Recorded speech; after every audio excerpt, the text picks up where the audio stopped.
네, 오늘 말씀에는 한 관리가 이렇게 성경 말씀에 기록되어 있지만 옛날 성경에는 회당장 이렇게 기록되어 있습니다. 회당장이라 하는 이 회당이라는 것은 유대인의 회당입니다. 어떤 회당이에요? 하나님의 말씀을 듣기 위해 모이는 장소예요. 하나님의 말씀이 선포되는 곳입니다. 거룩한 장소를 운영하는 대표자를 회당장 이렇게 표현합니다. 오늘 말씀해 보니까 금방 죽었대요. 그러나 예수님이 오셔서 손을 얹으시면 이 아이가 살아나겠습니다. 예수님 오셔서 안수해 주십시오. 그래서 이런 부탁을 받고 예수님이 안수하러 가시던 중에 어떤 여자가 예수님의 옷을 만졌어요. 그래서 예수님께서 내 능력이 나갔다 이렇게 말씀하셨고, 이때 예수님의 옷에 손을 댔던 12해 동안 혈루증 앓는 여인이 치료받는 기적이 일어납니다. 예수님이 이 놀라운 치료 이후에 회당장의 집에 가서 딸의 몸에 손을 얹자 회복이 됩니다. 거의 죽어가는 한 여인이 예수님께 고침을 받고 죽은 여자가 살아나는 기적이 소개되고 있는 것이 마태복음 9장의 말씀입니다. 이 말씀을 통해서 우리가 알 수 있는 딱 한 가지는 인간이 체험한 절망이 하나님의 소망의 시작이라는 사실이에요. 여러분, 혈루증 걸린 여인이 회당장 딸 치료하러 가다가 몇 년 동안 걸렸냐면 1년, 2년 걸린 여인이 아니에요. 12년 동안 피가 멈추지 않는 질병에 걸렸어요. 여러분 한번 상상해 보겠습니다. 12년 동안 혈루증, 12년 동안 하혈을 했던 여인이 도대체 어떤 모습일까? 아름답고 블링블링한 여인의 모습이었을까요? 아마도 핏기가 전혀 없는 피골이 상접한 아주 가련한, 쳐다보기만 해도 좀 민망한, 안 보고 싶은 아마 그런 여성의 모습이 아닐까요? 여인으로서 아름다움은 손톱만큼도 없고 여인으로서 매력은 손톱만큼도 찾아볼 수 없는 육체적인 심각한 질병에 걸린 모습이 혈루증 12년 앓고 있는 이 여인의 모습이었을 거예요. 여러분, 육체적인 질병만 질병이었겠습니까? 12년 동안 질병에 걸렸기 때문에 아마 마음의 고통은 더 심하지 않았을까? 여러분, 레위기 15장에 혈루증을 이렇게 소개하고 있어요. 혈루증 걸린 자는 예배 드리러 나오지도 말라 이거예요. 혈루증 걸린 여인과 함께 한 사람은 부정한 자라. 그래서 혈루증 걸린 사람 주변에 사람이 아무도 없었습니다. 혈루증 12년 걸렸다는 얘기는 평생을 외롭게 보냈다는 뜻이에요. 사람들로부터 버림받았어요. 아마도 자신이 갖고 있는 혈루증 12년보다도 사람들로부터 버림받았다는 이 외로움과 절망감이 더 심하지 않았을까? 이 여인이 아마도 결혼했던 여자라면 이혼당했을 거예요. 중동 지역은 또 물이 귀하잖아요. 그죠? 잘 씻을 수가 없어요. 손님 집에 가야 발을 씻을 수가 있는 곳이 중동 지역이에요. 몸을 씻을 수가 없으니 이 얼마나 참 힘들겠습니까? 피는 흐르죠. 몸은 쉽게 씻을 수가 없죠. 더더군다나 중동 지역은 날이 더워요. 악취가 얼마나 진동했겠습니까? 성경이 말씀하지 않아도 사람들이 다 이 여자를 꺼리는 거예요. 저는 12년 혈루증 걸렸다 이 말 속에 육체적인 질병보다도 어쩌면 마음의 질병이 더 컸던 한 여인이 지금 소개되고 있습니다. 혈루증 걸린 이 여인이 어느 날 예수님에 대한 소문을 듣게 돼요. 27절 말씀 다 같이 한번 읽어보겠습니다. 이 마가복음 5장이거든요. 똑같은 본문이에요. 이렇게 소개하고 있어요. 시작. 예수의 소문을 듣고 무리 가운데 끼어 뒤로 와서 그의 옷에 손을 대니. 이 여인이 소문을 들었어요. 그야말로 우리 부산말로 카더라 통신을 통해서 소식을 듣게 된 거죠. 아니 세상에 예수란 분이 죽은 나사로를 살리셨다고? 아니 세상에 그분이 나인성 과부의 아들도 살리셨다고? 아니 예수란 분이 물 위로 걸으셨다고? 예수께서 명하사 풍랑이 잠잠케 되셨다고? 세상에 예수께서 명하사 38년 된 병자가, 세상에 예수께서 명하사 날 때부터 소경된 자가 보게 되었다고? 보통 사람들은요, 와 대단해 그게 진짜야? 라는 그런 소문의 신기함 때문에 예수님을 찾아갔는지 몰라요. 그렇게 해서 예수님께 관심을 가졌는지 몰라요. 그런데 12년 동안 혈루증 때문에 앓고 누워 있었던 이 여인에게는 단순한 소문이 아니에요. 이 이야기를 듣자 오늘은 예수님이 뭐 하셨대? 오늘은 예수님이 어딜 지나가셨대? 누구보다도 예수님의 행하심에 대해서 귀가 커져 있었을 거예요. 이 여인에게 예수님은 단순한 소문이 아니었어요. 예수님의 이야기를 들을 때마다 이 여인은 가슴이 뛰기 시작했어요. 예수님에 대한 이야기를 들을 때마다 내 질병도 곧 낫겠다는 뭐가 생겼어요? 믿음이 싹트기 시작했던 거예요. 나도 그 예수님 한번 만나보자. 야, 대단하더라. 이 정도 마음이 아니었던 거예요. 예수에 대한 이야기를 들을 때마다 이 여인의 마음속에는 기가 막힌 소식으로 들렸을 거예요. 복된 소식으로 들렸을 겁니다. 예수에 대한 이야기는 이 여인에게 들어오는 모든 이야기가 다 복음이었습니다. 드디어 이 여인의 마음속에 나도 이분을 만나고 싶다. 이런 마음이 생겼을 겁니다. 사랑하는 여러분, 오늘날 누가 복음을 탁 잡죠?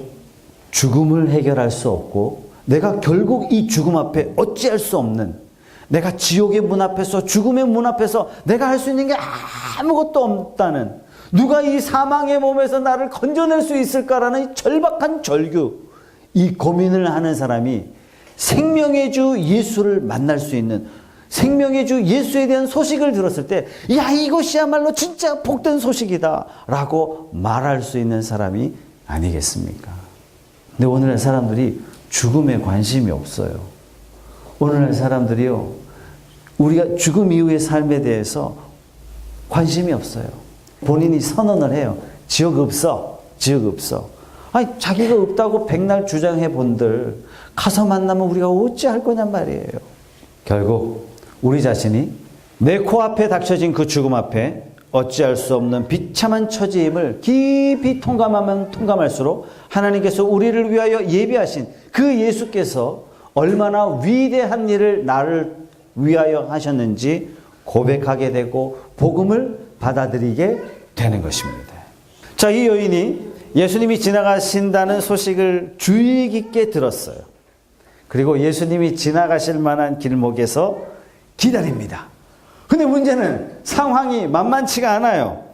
24절 말씀 다 같이 읽어보겠습니다. 이것도 마가복음 5장 24절 말씀이에요. 시작. 이에 그와 함께 가실새 큰 무리가 따라가며 애워싸 밀더라. 예수님이 가시는데 워낙 많은 사람들이 모이는 거예요. 그죠?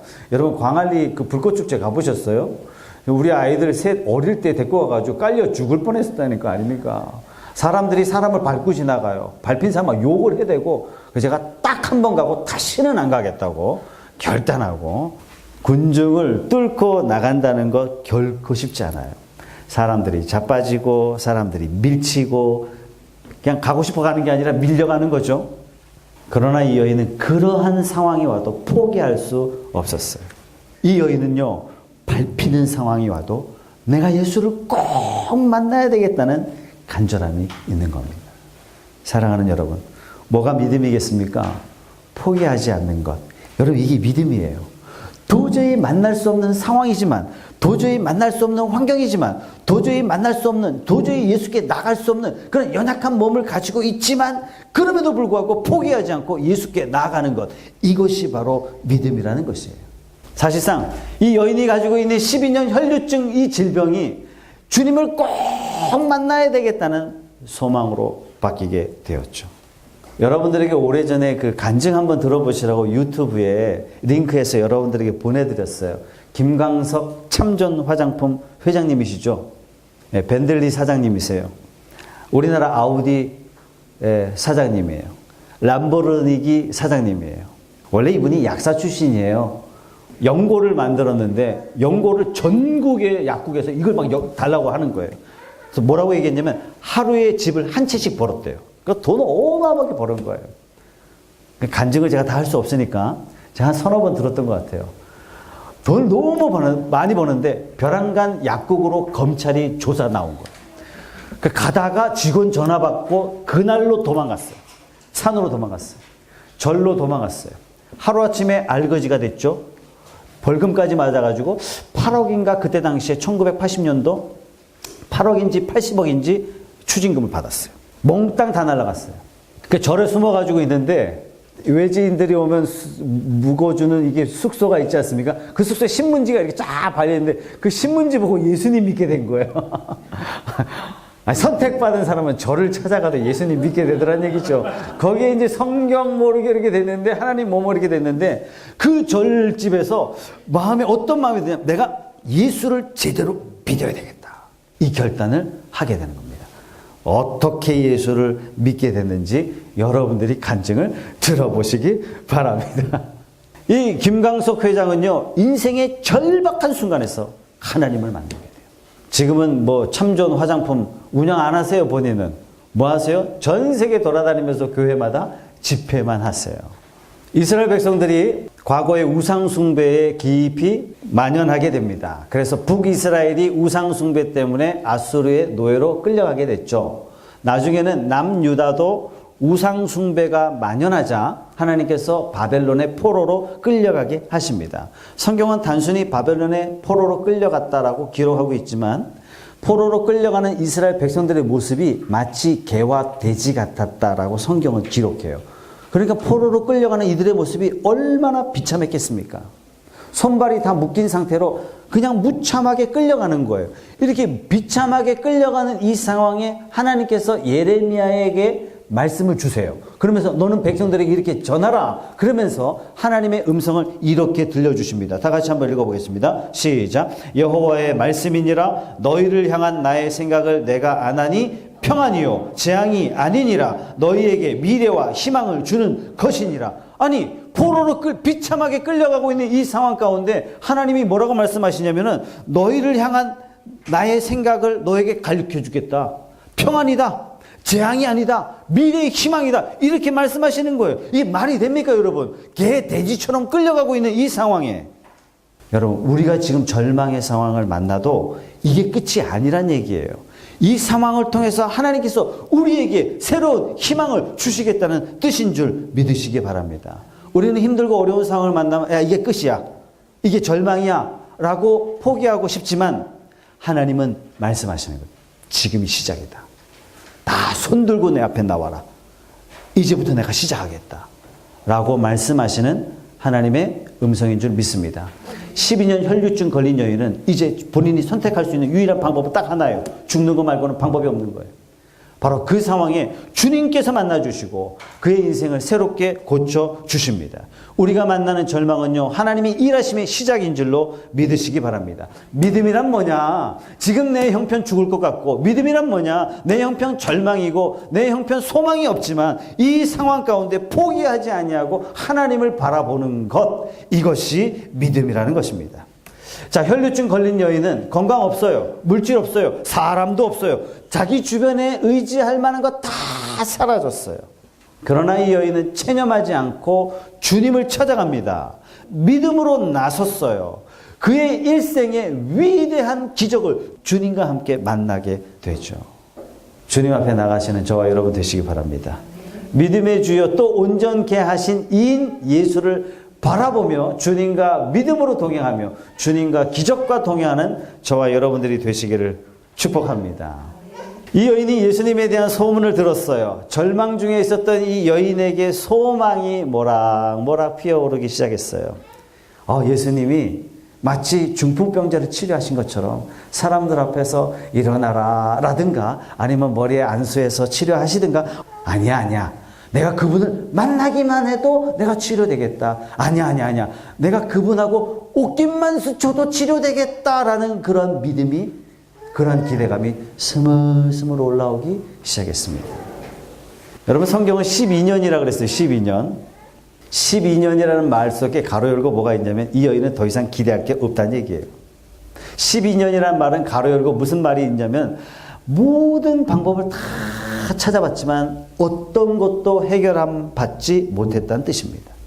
여러분, 12년 동안 민간요법 안 찾아봤겠습니까? 진해를 먹으면 혈류증 낫는다고? 원숭이 뇌를 먹으면 혈류증 낫는다고? 안 먹어봤겠습니까? 다 먹어봤을 거예요. 그렇기 때문에 12년은 어떤 12년이냐면 절망 중에 더 깊은 절망이었을 것입니다. 이때 예수님에 대한 소문을 듣죠. 예수님에 대한 이야기를 듣고 기대감이 올라갔어요. 기대감이 있는 곳에 역사가 일어납니다. 기대감이란 말은 다른 말로 믿음이라는 표현이에요. 기대감이 있었던 곳에 기적이 일어났고 어떤 일을 하든지 기대감을 가지고 일하시는 저와 여러분 되시기를 바랍니다.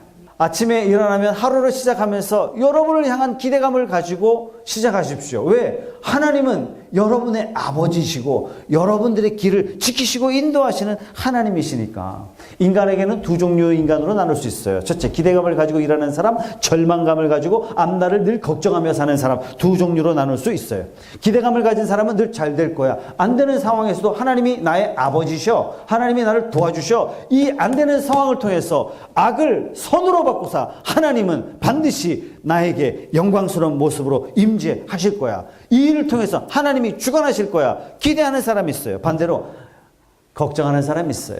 안 될 걸 예측하고 안 될 걸 미리 계산하고 남편이 실직할 걸 미리 걱정하고 애들이 안 될 걸 미리 염려하고 걱정하고 염려하고 걱정하고 염려하고 걱정하고 염려와 걱정에 완전히 엄습되어서 거기에 사로잡혀 사는 사람이 있습니다. 여러분 주변에 그런 사람이 있거든. 그런 사람은 가급적 멀리 하시기 바랍니다. 걱정과 염려는요 쉽게 전염이 돼요. 그러나 믿음은요 기대감이에요. 기대감이 크면 기도 제목이 세밀해져요. 기대감이 크면 기도 제목이 많아져요. 기대감이 크면 희망도 커져요. 기대감이 크면 내 삶의 불안한 것들이 스물스물 사라지기 시작하는 것입니다.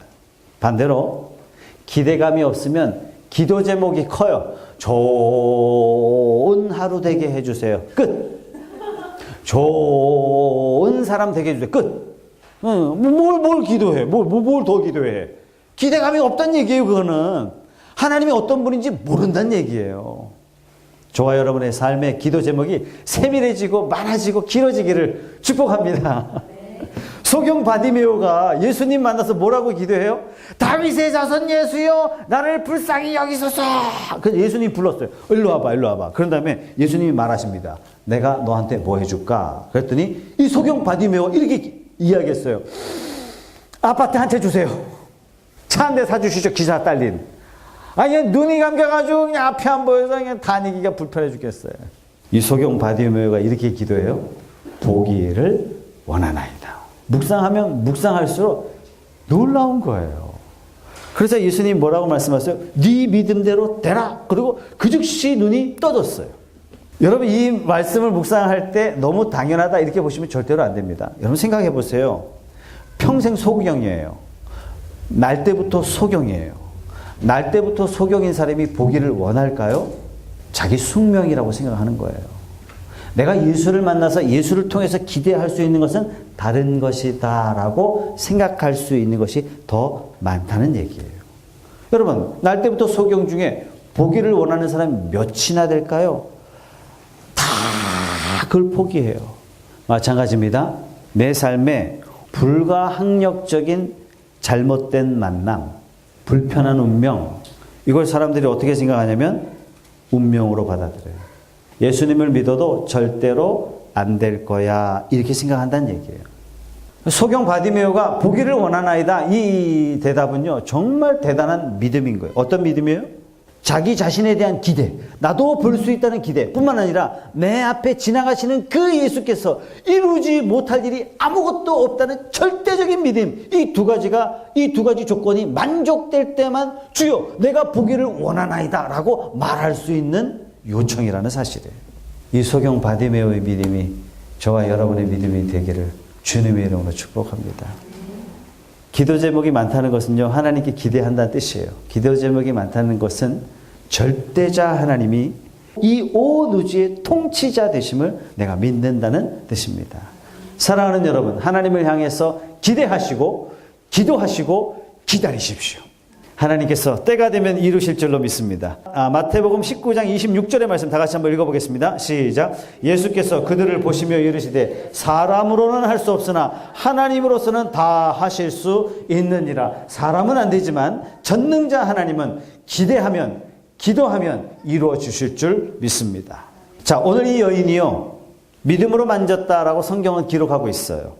옷자락만 만져도 내가 낫겠다라는 그런 기대가 있었고 그런 믿음이 있었고 만졌어요. 12년 동안 얼마나 많은 의사를 만났겠어요.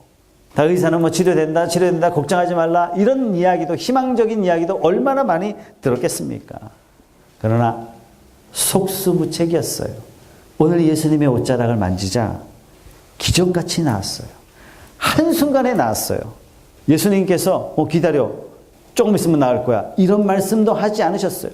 그 즉시로 혈루증 걸린 여인이 치료받았어요. 더 놀라운 것은 예수님이 이 여인에게 이런 말씀하시죠. 뭐라 그러시냐면 딸아 안심하라 너 믿음이 너를 구원했다. 예수님이 이 여인을 어떻게 부르셨냐면 딸아 이렇게 부르셨어요. 이 여인은 어떤 여인이라고요? 12년 동안 버림받은 여인이라고요. 가족으로부터도 버림받았을 그런 여인이에요. 사랑하는 사람으로부터 버림받은 여인이었어요. 이 여인의 깊은 상처는 육체적인 질병이 아니라 실제적으로 많은 사람들로부터 버림받은 그 깊은 상처가 마음에 있었어요. 그런데 온 국민들이 그 칭송하는, 모든 사람들이 존경하는, 모든 사람들이 스승님 사부님 이렇게 쫓아가는 바로 그분이 이 여인을 향해서, 버림받은 여인을 향해서 뭐라고 이야기해 주냐면 딸아 안심하라 너의 믿음이 너를 구원하였느니라. 생각해 보십시오. 이때 많은 사람들이 주변에 몰려들었어요. 딸아, 많은 사람들 앞에 딸아라고 이야기했을 때 혈루증 걸린 이 여인의 자존감이 얼마나 회복되었을까. 이때 주변에 예수님의 아마 사람들이 굉장히 많았기 때문에 그죠? 막 실려갔다 그랬잖아요. 사람들이 막 묻혀가는 거예요. 그러니 어쩌면 예수님과 부딪혔던 사람 많았을 거예요. 예수님의 옷을 아이고 선생님 죄송해요. 이런 사람도 상당히 많았을 것입니다. 예수님과 막 이렇게 몸싸움을 해서 막 베드로가 저리 안 가 막 이러면서 이런 상황이 아마 연출되었을 것입니다. 그런데 이런 사람들은 다 기적을 경험하지 못했어요. 유독 혈루증 걸린 이 여인에게만 예수님께서 이런 표현하시죠. 내 능력이 나갔다. 누구야? 이렇게 말하신 걸 보면 많은 사람들이 예수님과 몸을 부딪혔고 옷깃을 여러 번 스쳤지만 유독 이 여인에게만 기적이 나갔어요. 왜 그랬을까요? 다른 사람들은 예수님을 믿음으로 만지지 않았어요. 다른 사람들은 예수님과 신체적인 접촉이 이루어졌지만 믿음으로 접촉이 이루어진 게 아니에요. 다시 말해서 예수님의 옷 자체에 신비로운 능력이 있었기 때문에 12년 혈루증 걸린 여인이 치료된 것이 아니라는 얘기입니다. 마찬가지입니다. 많은 사람들이 교회를 찾아오고 있지만 모두가 다 기적을 체험하지는 않습니다. 여러분 누가 기적을 체험합니까? 믿음으로 반응하는 사람이에요. 믿음으로 하나님 앞에 나오는 사람이 하늘의 신령한 은혜와 축복을 경험하고 내가 지금 이 세상에서 하고 있는 이 사업 속에 하나님이 깊이 개입하셔서 분명히 안 될 일이라는 세상 사람들의 평가가 있었음에도 불구하고 하나님이 도우시고 하나님이 역사하시고 하나님이 고객을 물매처럼 부어주시는 놀라운 기적을 나는 체험합니다라고 누가 고백하냔 말이에요. 하나님께 믿음으로 반응하는 사람이 그런 경험을 하지 않겠습니까? 저와 여러분의 사업, 저와 여러분의 가정이 그러한 가정, 하나님이 막 물된 동산처럼 부어주시는 그런 복된 사업장들이 다 되시기를 주님의 이름으로 축복합니다. 12년 동안 의원들을 많이 찾아갔을 거예요. 아마 의사는 다 찾아봤을 것입니다.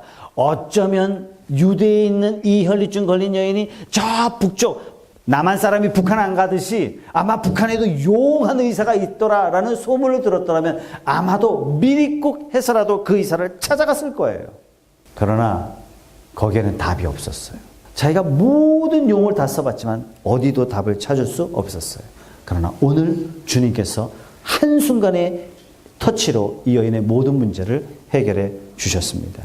사랑하는 여러분, 우리는 때로는 고질적인 내 인생의 문제를 가지고 살 수 있습니다.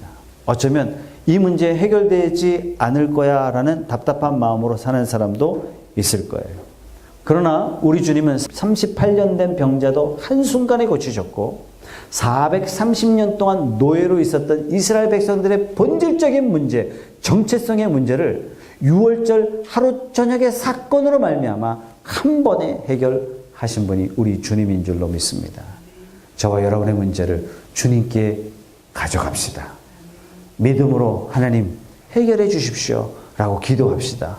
하나님께서 그 기도를 들으시고 우리의 문제를 해결하시고 그 하나님께서 영광을 받으시고 우리 문제를 통해서 많은 사람들이 예수 믿는 거룩한 통로로 사용하실 줄로 믿습니다. 지금 우리에게 뭐가 제일 중요하냐면요, 이 여인의 목마름이 정말 필요해요. 지금 우리에게 정말 간절한 건 뭐냐면 우리도 이 여인의 간절함처럼 주님을 만나야 된다는 얘기예요. 우리도 이 여인이 예수님을 사모하는 그 마음으로 예수님께 나가야 된다는 사실입니다. 비록 몸은 형편없었지만, 비록 이 여인은 아무도 인정해 주지 않았던 사람이지만 주님이 이 여인을 주목하고 인정할 수 있는 여인은 딱 하나예요. 하나님을 향하여 간절한 마음. 여러분, 신앙생활에서 제일 무서운 게 뭐냐면 간절함이 빠져나가는 거예요. 갈급함이 빠져나가. 목마름이 빠져나가. 막 이만하면 됐다요. 이만하면 됐지 뭐. 이거예요. 뭐 가도 되고 안 가도 되고. 이건 끝난 거예요. 신앙생활 이미 끝난 겁니다. 김강석 참전 사장님이 절간에서 무슨 생각했냐면은 진짜 좋은 신자가 되겠습니다. 교회를 한 번도 안 나가봤대요. 내가 하나님을 믿기로 다짐하는 순간부터 진짜 좋은 순간이 되겠습니다. 어떤 것도 타협을 안 하는 거예요. 얘기를 다 하면 여러분 들을 때 재미가 없으니까 들어보세요.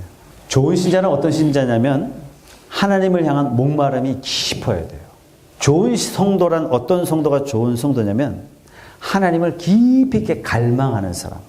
하나님 없으면 저는 아무것도 아닙니다라는 그런 마음으로 살아가는 사람. 주님께서 뭐라고 말씀하세요? 제일 처음, 산상에서 제일 처음 말씀하실 때 그 첫 마디가 뭐냐면 마음이 가난한 자가 복이 있다.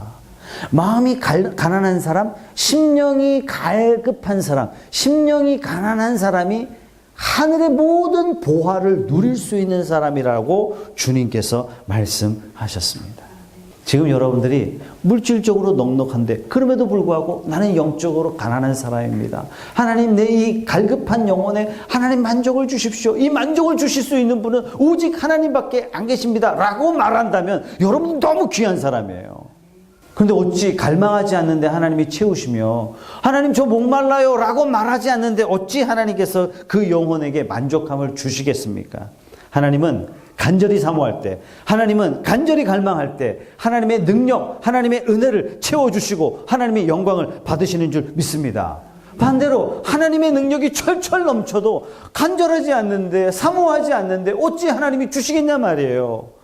야곱의 축복의 그 책에 여러 번 여러분들에게 이야기했듯이 천국에 간 존이 뭐 갖고 후회했다고요? 내가 갈급해서 간절히 구하기만 하면, 내가 목말라서 하나님 주세요 하기만 하면 주실 그 수많은 것들이 천국에 그대로 쌓여 있더란 얘기예요.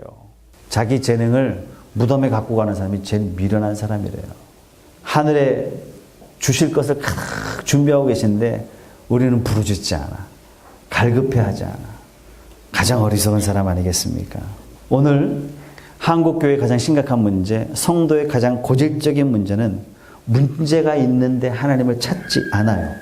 문제가 있는데도 갈망하지 않아요. 하나님은 우리에게 부르짖으라고 때로는 병도 주시고 때로는 물질의 가람도 주시고 때로는 관계의 어려움도 주시는데 우리는 하나님 찾지 않아요. 또 다른 사람을 찾고 또 다른 사람을 찾고 또 다른 사람을 찾고 문제가 해결되지 않습니다. 여러분, 누가 갈망합니까? 여러분, 누가 은혜를 누립니까? 누가 하늘의 축복을 누리며 살아가는 사람이 됩니까? 갈망하는 사람, 하나님을 향해서 갈급해하는 사람, 하나님을 향해서 영혼의 갈증 때문에 하나님을 찾는 사람, 바로 이런 사람을 하나님은 지금 찾고 계십니다. 왜 우리 삶에 이 갈증이 생기지 않는지, 이게 바로 사탄의 전략인데, 사탄이 우리에게 하나님을 향하여 갈급해하지 못하도록 유혹을 하는 4가지가 있습니다. 밥 먹기 전에 사탕 먹으면 밥맛이 싹 사라집니다. 세상에 밥이 그렇게 맛이 없죠. 마찬가지입니다.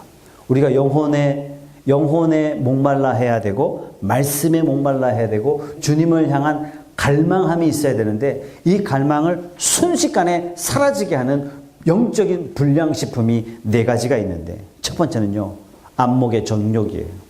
지난주에 교장 선생님하고 한 3시간 정도 교제를 나눴어요.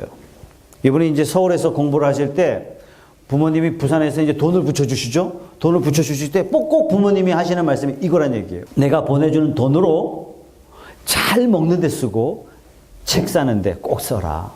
네가 핀 사는 데 돈 쓰고 화장하는 데 돈 쓰고 옷 사는 데 돈 쓰는 것은 남들을 위해서 투자하는 거다. 투자하지 마라. 그러나 네가 잘 먹는 것, 그 다음에 책을 사보는 것은 너 자신을 위한 투자다. 지금 대학교 4학년은 너 자신을 위해서 진중하게 투자할 때다. 어머님이 늘 이러셨다는 얘기, 용돈 보내주시면서. 그러니까 독서 이야기 하다가 이런 얘기 하신 거죠. 참 훌륭하신 부모님이시죠. 오늘날 사람들이 나를 어떻게 볼까? 사람들이 나를 어떻게 생각할까? 맞아. 내가 지금 무시당하는 건 뭐 때문이에요? 내가 백이 후져서 그래. 입고 다니는 옷이 후져서 그래. 화장이 후져서 그래. 다 그렇게 생각한다는 얘기. 그래서 사람들이 전부 다 남이 나를 어떻게 생각할까? 남이 나를 어떻게 생각할까? 여기에 미쳐 있는 거예요. 이게 정신병이에요, 정신병. 이 세상에는 지혜로운 소수, 어리석은 다수가 존재합니다. 남이 나를 어떻게 볼까 해서 명품 두르고 사고 또 사고 살 때는 만족스러워요. 하나님 없어도 돼. 5천만 원짜리면 샤넬병 하나만 하나님 이상이지 뭐. 살 때는 만족이 와요. 근데 거기 6개월을 못 가요. 그럼 또 사요. 사면 당장 행복해요. 하나님이 이보다 더 큰 행복 주실 수 있을까? 싶을 정도로. 근데 금방 사라져요. 채워지지가 않아요. 또 사라져요. 또 사요. 또 사요. 자신의 갈증을 뭐로 채워넣냐면 구매로 채워놔요. 그래서 사람들로부터 칭찬받는 것으로 만족해해요. 여러분 이것은요 오래 못 가요. 마치 이것은 우리가 영적으로 갈급한 모든 것들을 다 찾고 이것들로 대체하면서 그냥 지나가는 거예요. 그 순간만큼은 하나님 없어도 내가 만족하면 이 정도면 내가 기뻐하며 살 수 있을 거라고 착각하며 살아가요.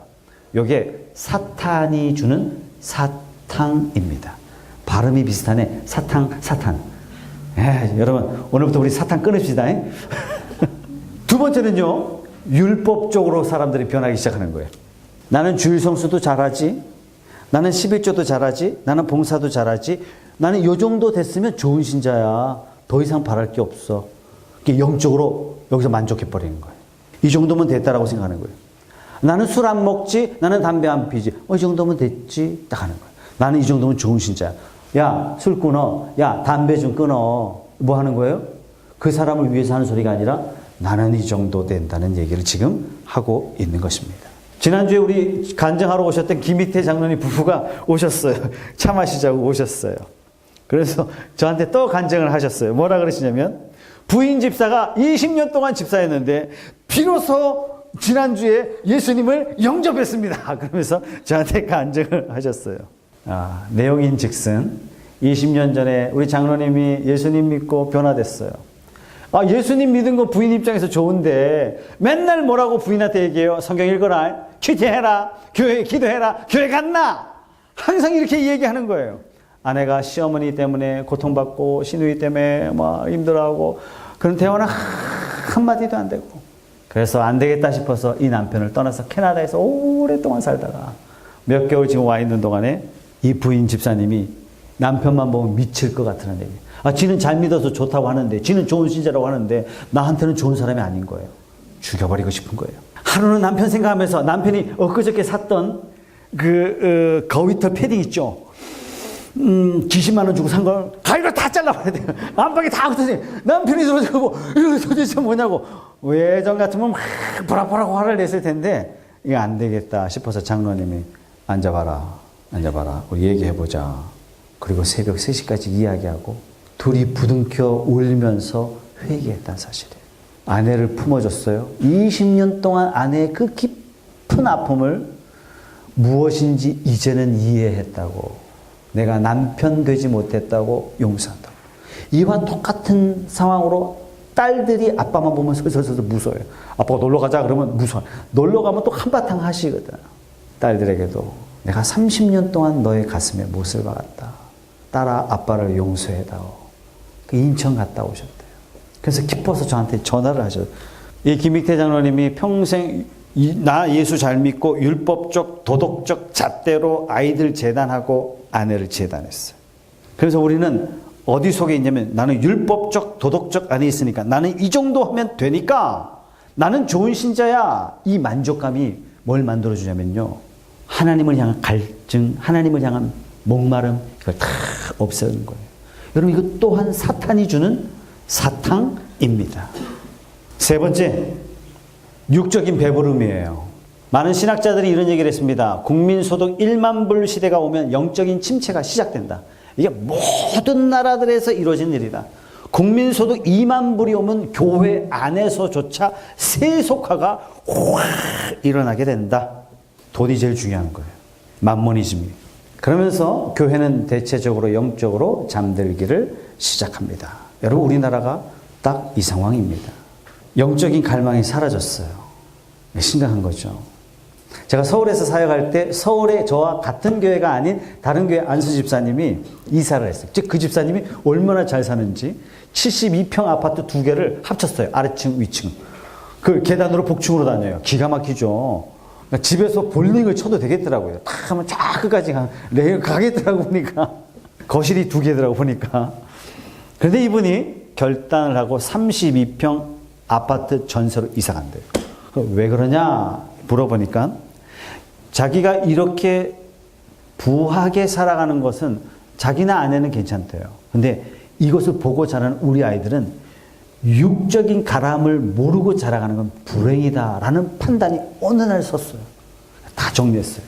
그리고 자기는 32평으로 이사 갑니다. 이 육적인 배부름은요, 모든 걸 다 됐다 이렇게 생각해요. 심지어 하나님도 됐다 이렇게 생각하게 되는 것입니다. 여러분, 사탄이 우리에게 주는 사탕은 또 하나 뭐냐면 육적인 배부름입니다.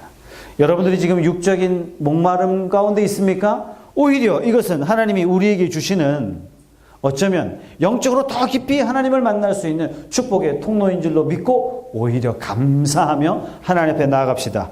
네 번째는요, 영적인 교만이에요. 라오디게아 교회를 향한 하나님의 책망이 있는데 말씀을 한번 요한계시록 3장 14절 다 같이 한번 읽어보겠습니다. 시작. 라오디게아 교회의 사자에게 편지하라. 아멘이시오. 충성되고 참된 증인이시오. 하나님의 창조의 근본이신 이가 이르시되 내가 네 행위를 아노니 네가 차지도 아니하고 뜨겁지도 아니하도다. 네가 차든지 뜨겁든지 하기를 원하노라. 네가 이같이 미지근하여 뜨겁지도 아니하고 차지도 아니하니 내 입에서 너를 토하여 버리리라.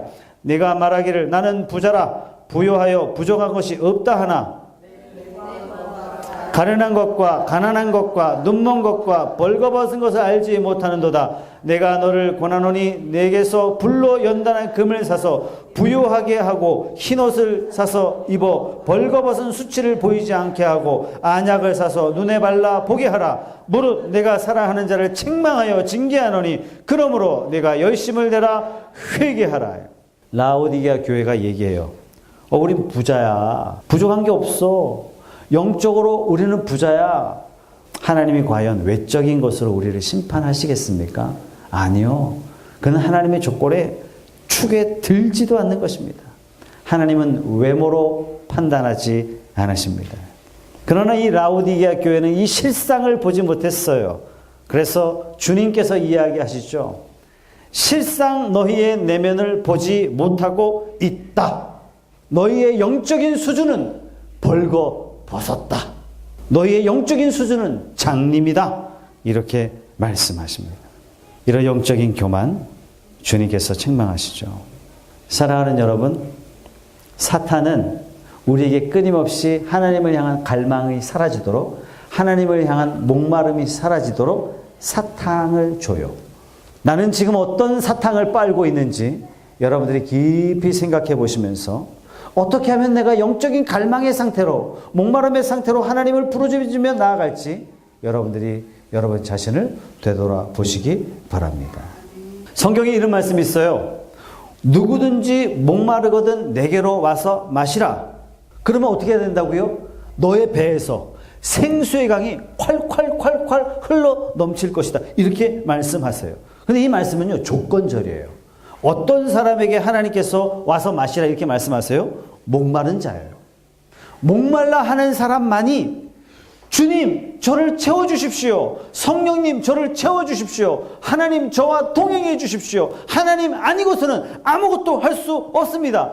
사업이 진척이 너무 잘 됐어요. 사인만 하면 되는데 그 사인이 이루어지지 않는 거예요. 하나님이 안 계시면 이것도 결코 이루어지지 않습니다. 하나님 도와주십시오. 누가 이렇게 기도해요? 하나님을 향하여 목마른 자만이 그렇게 기도할 수 있다는 얘기입니다. 여러분, 주일 예배를 잘 참석하는 방법은요, 이 사모하는 거예요. 예배를 막 사모하는 거예요. 하나님의 특별한 은혜가 아니고서는, 하나님의 놀라운 은혜가 아니고서는 나는 살 수 없습니다.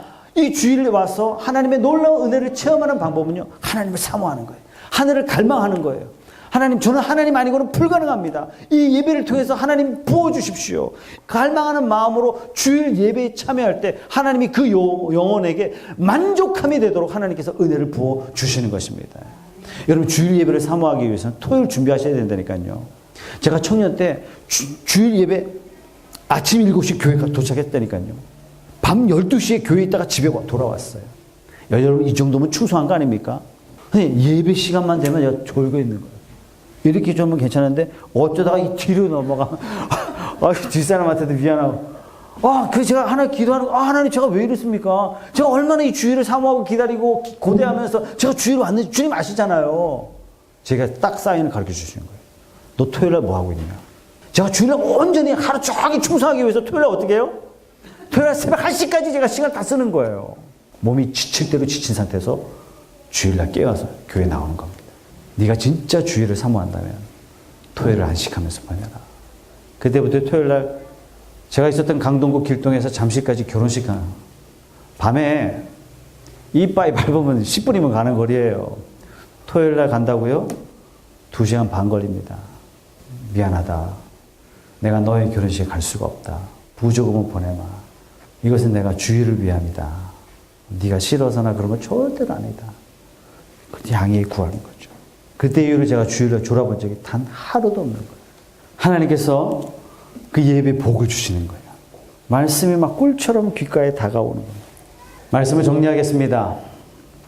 지금 여러분이 절망하고 있다면 하나님을 소망할 때입니다. 하나님을 소망하면 하나님께서 일하십니다. 사랑하는 여러분, 간절히 사모하세요. 간절히 목말라 하세요. 하나님 말고는 답이 없습니다. 라고 고백하십시오. 그리고 하나님을 기대하십시오. 이것만이 살 길이에요. 여러분, 어리석게 딴 데서 답을 찾으시면 절대로 안 됩니다. 하나님을 향해서 기대하시고 기도하시고 하나님을 기다리십시오. 주께서 12년의 절망 가운데 있는 혈류증 걸린 여인을 단번에 치료하시고 그의 인생을 180도로 바꿔주셨던 것처럼 저와 여러분의 인생에 임재하셔서 우리의 인생을 180도로 바꾸시고 하나님의 영광을 받으실 줄로 믿습니다. 기도하겠습니다. 우리 통성을 한번 기도하실 때 주님 말고는 답이 없습니다. 세상을 향해서 답을 찾았던 이 가련한 인생을 불쌍히 여기시고 이제는 오직 하나님을 향하여 부르짖고 오직 하나님만 소망하며 오직 하나님만 갈망하며 하나님을 향하여 목말라 살아가는 그런 인생이 되게 하여 주시옵소서. 다 같이 한번 부르짖어 기도하겠습니다.